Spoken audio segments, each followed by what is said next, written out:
The tribal chief Roman Reigns versus the American nightmare Cody Rhodes इस साल की हमारी रेसलमेनिया 39 का मेन इवेंट है ये मैच। और जैसा कि आपने टाइटल में पढ़ लिया होगा, मैंने पीछे लिखा है most confusing match of all time. अब ऐसा क्यों लिखा है ये पूरा एक्सप्लेन करूंगा आज की इस वीडियो में, तो वीडियो को पूरा एंड तक जरूर देखना। और इस मैच का कौन फाइनल विनर रहने वाला है वो भी वीडियो के एंड में बताऊंगा। हाँ, तो कैसे हो मेरे WWE के चाहने वालों, स्वागत है भाई लोग आपका एक और नई वीडियो में। और ये कोई न्यूज एंड अपडेट वीडियो नहीं है, मैं आपको रेसलमेनिया 39 के मेन इवेंट रोमन रेज और कोडी रोड्स के मैच का फाइनल रिजल्ट बताने वाला हूँ। क्योंकि इस समय बहुत हड़बड़ाहट चल रही है, रोमन रेज जीतेगा या फिर कोडी रोड्स, सभी लोग इस बात को लेकर बहुत कंफ्यूज है। तो मैंने सोचा क्यों ना इसके ऊपर एक डिटेल वीडियो बना दी जाए और सारे ही देखने वालों को बता दिया जाए कि इस मैच में कौन जीत सकता है, किसके ज्यादा चांस है जीतने के। तो सबसे पहले बात कर लेते हैं हमारे the American Nightmare Royal Rumble 2023 winner Cody Rhodes के बारे में कि उनके कितने चांस है इस मैच को जीतने के। तो करंटली अगर बैटिंग ऑड्स की बात करी जाए तो उसमें भी हमारे the American nightmare Cody roads ही आगे चल रहे हैं और वो ही इस समय फेवरेट है रोमन रेंज को हराने के लिए। लेकिन थोड़ा अजीब नहीं लग रहा है यार, जिस बंदे को द बीस्ट ब्रॉक लेसनर नहीं हरा सका, 16 time world champion John Cena नहीं हरा सके,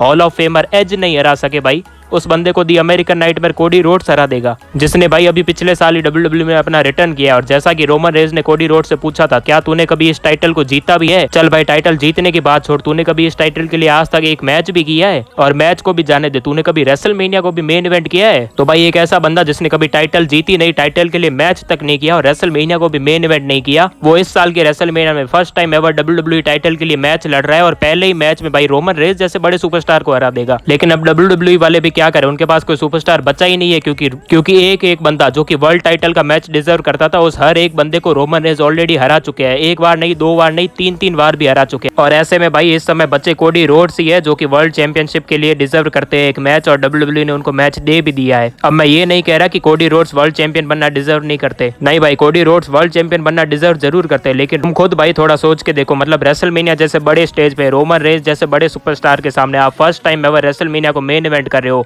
फर्स्ट टाइम एवर आपको WWE चैंपियनशिप के लिए मैच मिला है, और उसी में भाई आप सीधा इतना बड़े लेवल का शिकार कर दोगे, मतलब रोमन रेज को ही हरा दोगे जो कि 2.5 साल से चैंपियन बैठा है। तो ऐसे में अगर WWE कोडी रोड्स को ये मैच जितवा भी देती है और अनडिस्प्यूटेड चैंपियन बना भी देती है, तो उसके पीछे सिर्फ एक कारण होगा, जो कि होगा अदर कंपनीज के सुपरस्टार को और पूरी रेसलिंग इंडस्ट्री को अपनी तरफ अट्रैक्ट करवाना, उन सारे लोगों की अटेंशन अपनी तरफ खींचना और बताना कि भाई हम न्यू टैलेंट्स को जगह देते हैं। देखो इससे क्या होगा, इससे WWE को इंटरनली वे में फायदा होगा और WWE से जो सुपरस्टार AEW में गए थे वो ये देखेंगे कि हम जिस कंपनी से निकल कर आए थे वहां पर अब माहौल चेंज हो चुका है और सारे न्यू टैलेंट्स को और डिजर्विंग सुपरस्टार को जगह मिल रही है। ऐसे में वो AEW और जो भी अदर कंपनीज में गए हैं उनको छोड़कर वापस WWE में आ सकते हैं। और फिर ऐसे में उनके जो फैंस होंगे जो कि अदर शोज देखते थे उनके पीछे, उन सारे फैंस की अटेंशन और व्यूअरशिप भी WWE को मिल जाएगी, जिस कारण से भाई WWE की एक मोटी कमाई हो जाएगी। और दूसरा कारण मैं आपको ऑलरेडी वीडियो के स्टार्टिंग में बता चुका हूँ, जैसा कि अब कोई सुपरस्टार बचा ही नहीं है जो कि रोमन रेंज को हराने का लेवल रखता हो। अब बात कर लेते हैं ट्राइबल चीफ रोमन रेंज के बारे में। अगर वो रेसलमेनिया का मेन इवेंट जीत गए तो उसके क्या कारण हो सकते हैं। सबसे पहला फर्स्ट कारण हो सकता है रोमन रेंज की यूनिवर्सल टाइटल रेन जो कि इतनी लेजेंडरी रही है उसको 1000 दिन कंप्लीट करवाना। क्योंकि already tribal chief Roman Reigns को 900 प्लस दिन हो चुके हैं यूनिवर्सल टाइटल जीते हुए। अनडिस्प्यूटेड टाइटल की बात नहीं कर रहा मैं यहाँ पर, सिर्फ एक यूनिवर्सल टाइटल की बात कर रहा हूँ। और ऐसे में भाई 1988 यानी 1988 के बाद से ये सबसे बड़ी वर्ल्ड हेवीवेट टाइटल रेन है किसी भी सुपरस्टार की। और ऐसे में भाई 1000 दिन कंप्लीट ना करवाना तो फिर भाई बने ही क्यों चैंपियन, इसका मतलब इतने रिकॉर्ड तोड़े आपने और फिर आप 1000 दिन ही कंप्लीट नहीं कर पाए। तो ऐसे में डेफिनेटली WWE भी यही चाहेगी और सबसे पहले तो रोमन रेंज खुद ये चाहेंगे कि वो अपनी टाइटल रेन में 1000 दिन कंप्लीट करे एज चैंपियन। सेकंड रीजन है भाई पैसा और फैंस का इंटरेस्ट। रोमन रेंज और पूरी ब्लड लाइन की जो इस समय स्टोरी चल रही है, फैंस इतने इन्वॉल्व हो गए ना उसमें, मतलब हर कोई बंदा स्टेडियम में जाके अमेरिका में स्टोरी लाइन को देखना चाहता है। और इसी स्टोरी लाइन की वजह से royal rumble greatest royal rumble of all time बन गया। एलिमिनेशन चेंबर सबसे ज्यादा कमाई करने वाला एलिमिनेशन चेंबर बन गया आज तक का। और ये छोड़ो भाई, स्मैकडाउन के जो शोज हो रहे हैं ना वो उन सिटीज में होने वाले आज तक के सबसे बेस्ट स्मैकडाउन बन रहे हैं और सबसे ज्यादा कमाई करने वाले स्मैकडाउन बन रहे हैं।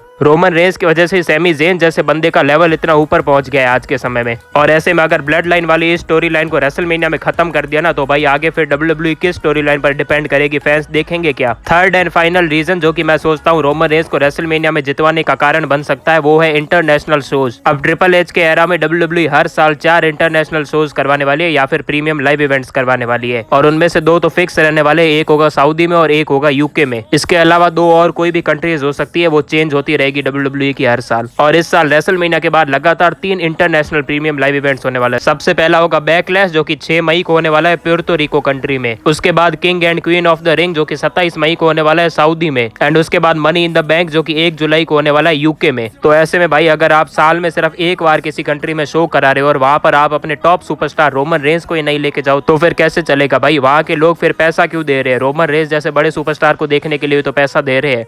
जितनी अमेरिका में रोमन रेंस की फैन फॉलोइंग नहीं है उतनी रोमन रेंस की बाहर देशों में है। इंडिया में ये देख लो भाई रोमन रेंस के कितने फैंस हैं। और ऐसे में WWE के शोज भी सोल्ड आउट होंगे तो फिर WWE डेफिनेटली रोमन रेंस को सारे इंटरनेशनल शोज के ऊपर जरूर ले जाएगी। और भाई रोमन रेंस का कैरेक्टर ही अब ऐसा बन गया है कि कंपनी में उसको रखना है तो फिर एज अ चैंपियन ही रखना पड़ेगा जैसे पहले ब्रॉक लेसनर का कैरेक्टर था। वरना फिर भाई अजीब नहीं लगेगा बंदा खुद को कंपनी का हेड कह रहा है और उसके पास में कुछ है भी नहीं। ऐसे में भाई इन सारे रीजंस को देखते हुए मुझे यही लग रहा है कि रोमन रेंस डेफिनेटली रेसलमेनिया का मेन इवेंट जीतने वाले हैं। और इसीलिए भाई मैंने वीडियो के स्टार्टिंग में ही बोल दिया था भाई most confusing main event of all time है ये। और अगर मुझे कोई एक फाइनल विनर गेस करना हो तो फिर मैं रोमन रेंस को ही चुनूंगा। इसलिए नहीं कि भाई रोमन रेंस को 1000 दिन कंप्लीट करवाने या फिर कुछ और, क्योंकि इस समय कंपनी को जरूरत है भाई रोमन रेंस की। अगर कंपनी को मोटी कमाई करनी है तो फिर रोमन रेंस को लेके ही जाना पड़ेगा सारे इंटरनेशनल शोज पर। बाकी आप कमेंट्स में बता सकते हो आप किसको जीतते हुए देखना चाहते हो या फिर आप किसको विनर प्रेडिक्ट करोगे इस मैच के लिए। बाकी लाइक सब्सक्राइब कर देना यार, आपके एक लाइक और सब्सक्राइब से मुझे बहुत मोटिवेशन मिलती है अगला वीडियो बनाने के लिए।